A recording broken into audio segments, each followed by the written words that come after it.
With Savannah offering endless attractions, it's easy to miss a few highlights. There are so many exciting things to do in Savannah.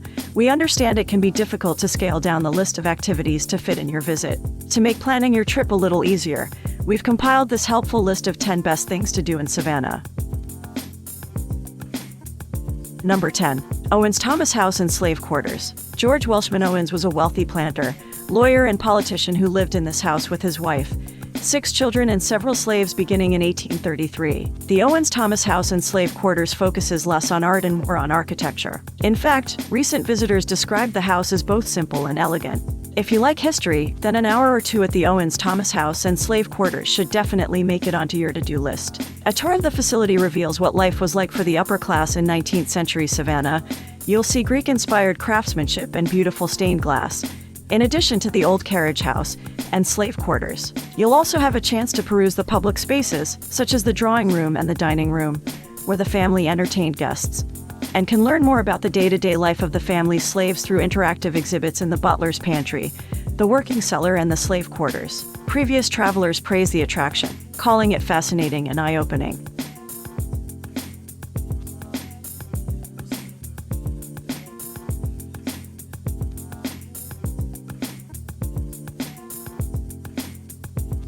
Number 9. Fort Pulaski National Monument. Named for Revolutionary War hero Casimir Pulaski, this 19th century fort was originally constructed to defend Savannah from coastal attacks. Notably, it was here that General Robert E. Lee was first assigned after graduating from West Point.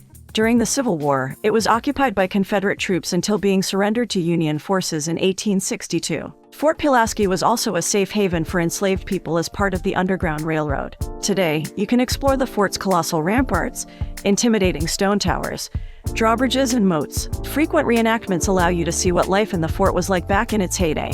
After you've gotten your fill of Pulaski, head to the nearby Tybee Lighthouse for some fantastic views of the coast and a stroll along the Barrier Island's 5-mile-long beach. Recent visitors said the fort is a must-visit for history buffs and strongly recommended taking one of the ranger-led tours. Fort tours, which usually last 45 minutes to an hour, are offered daily 11 a.m. and 3 p.m. If you're unable to tag along on a ranger-led tour, you should make time for the 20-minute introductory film, The Battle for Fort Pulaski, which is shown in the fort's visitor center and museum. Travelers said watching this short movie prior to touring the fort made a visit to the grounds more meaningful.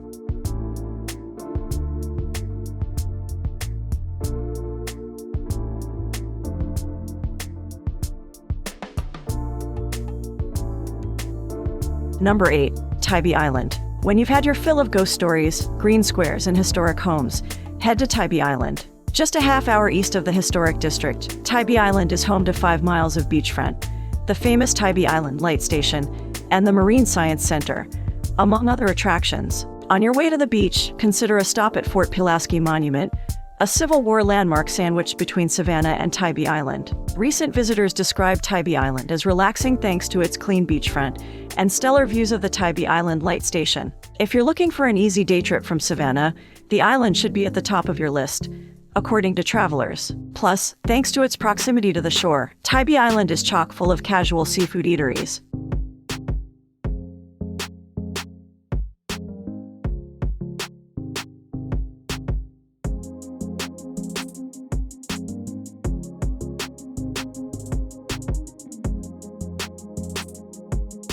Number 7. Wormslow State Historic Site. Right up there with Forsyth Park and River Street, Wormslow State Historic Site is one of Savannah's can't-miss attractions. Even if you never heard of the site, you've likely spotted it in pictures.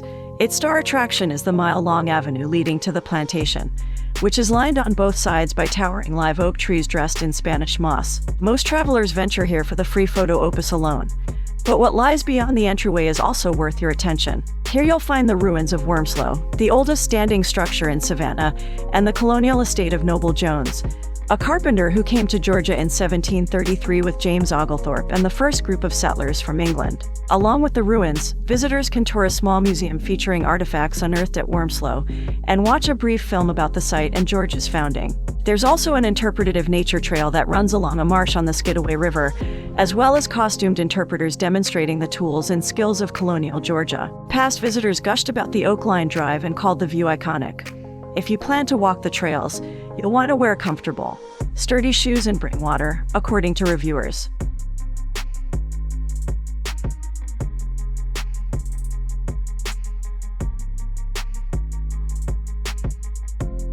Number 6. River Street. Running alongside the Savannah River in the waterfront district is River Street, a lively area perfect for afternoon strolls. According to recent visitors, this area has renounced its seedy identity from 30 years ago, once a hot spot for cruising sailors and unruly teens.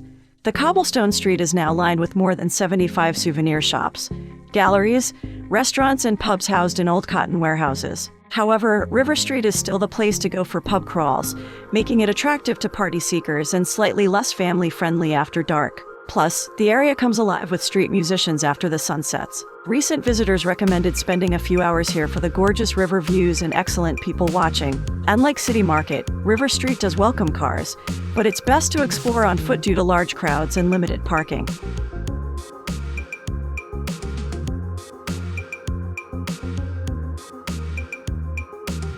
Number 5. Bonaventure Cemetery. While a stroll through a cemetery may sound a little morbid, recent travelers agreed that a visit to the more than 100-acre Bonaventure Cemetery is a must for lovers of the written word. Keep your eyes peeled for the tombstones of such celebrities as poet Conrad Aiken and lyricist Johnny Mercer. You should also make a point of looking for the grave of Danny Hansford, whose murder inspired John Barron's best-selling book, Midnight in the Garden of Good and Evil.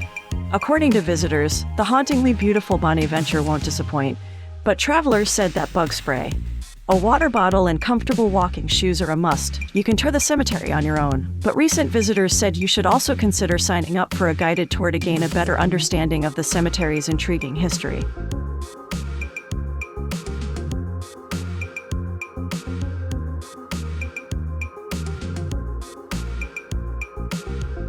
Number 4. Cathedral of St. John the Baptist. Towering over Lafayette Square in the historic district, the Cathedral of St. John the Baptist's Gothic towers should lure in any architecture buff. The original cathedral was constructed in 1799 by the first French colonists to arrive in the area. At the end of the 19th century, the old building was torn down to make room for the larger stone cathedral that you see today. If you've ever seen photos of it, you've likely seen the cathedral's intricate gold leaf designs, Italian marble altar, and stunning stained glass windows. Most travelers who took the time to see this cathedral were flabbergasted by its beauty, comparing it to Europe's medieval churches. Even if you're not interested in attending Mass, you should still set aside 10 to 15 minutes to take a brief peek inside the stunning interior. However, recent visitors said attending Mass here is worth considering, thanks to the beautiful atmosphere and talented choir. Feel free to take a self-guided tour inside the cathedral, but remember to be respectful as it's still an active house of worship.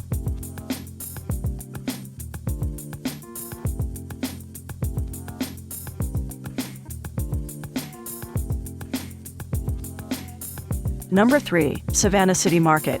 If you're planning to tour Savannah's historic district, City Market is a great place to start. Spread out across 4 blocks, the open-air marketplace features restored warehouses sheltering everything from restaurants to boutiques to art galleries. When you're not shopping, listening to live music, or enjoying a casual bite to eat, simply sit and people watch.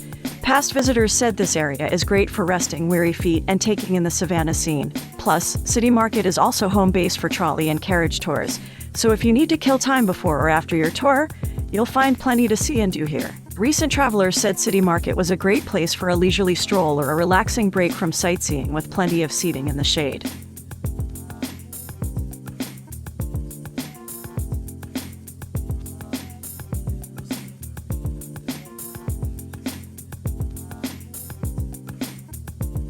Number 2. History tours. Savannah's history stretches back to 1733, when General James Oglethorpe docked his ship on the Savannah River and named this new territory Georgia.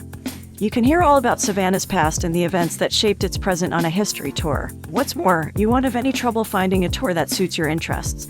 Savannah boasts a bevy of city tours, from architecture to ghosts to photography, for a variety of travelers. Walking tours of the historic district and Bonaventure Cemetery are most popular among recent visitors. There are several walking tours, including those provided by Savannah Dan and Old City Walks, which both received praise from travelers. If your feet are weary from traversing the city's many squares, consider hopping on a trolley. Old Savannah Tours and Old Town Trolley are both popular for their variety of tours and knowledgeable guides. And, of course, you'll have your pick of ghost tours. Any outing you take in Savannah, whether it's by foot or by trolley, will likely touch on the city's haunted sites and ethereal atmosphere. Tour times and prices vary by company, so check each website to learn about the types of tours offered and to purchase tickets.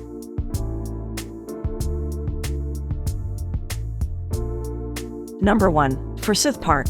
Go to this 30-acre park in the heart of Savannah's historic district to relax after a long day of sightseeing. Keep your camera ready, though, as there is plenty to see here as well. Stroll past the stunning white stone Forsyth Fountain, memorials dedicated to the Confederacy and the Spanish-American War, the fragrant garden for the visually impaired, and the 300-year-old Candler oak tree. From the park, you can see several historic sites within walking distance, including Hodgson Hall and the old poorhouse and hospital, which was used to treat wounded soldiers during the Civil War. Recent visitors noted the park's urban cosmopolitan vibe, with locals and tourists alike picnicking, dog walking, and even painting. They also say that street parking nearby the park is free on Sundays. If you are looking to take a break, Forsyth Park features a beautiful shaded walking path and plenty of open space for picnics. A spray pool and a playground help keep the kids entertained. Small cafes encircling the park will help to satisfy your appetite. Forsyth Park is open every day from sunrise to sunset, and entry is free.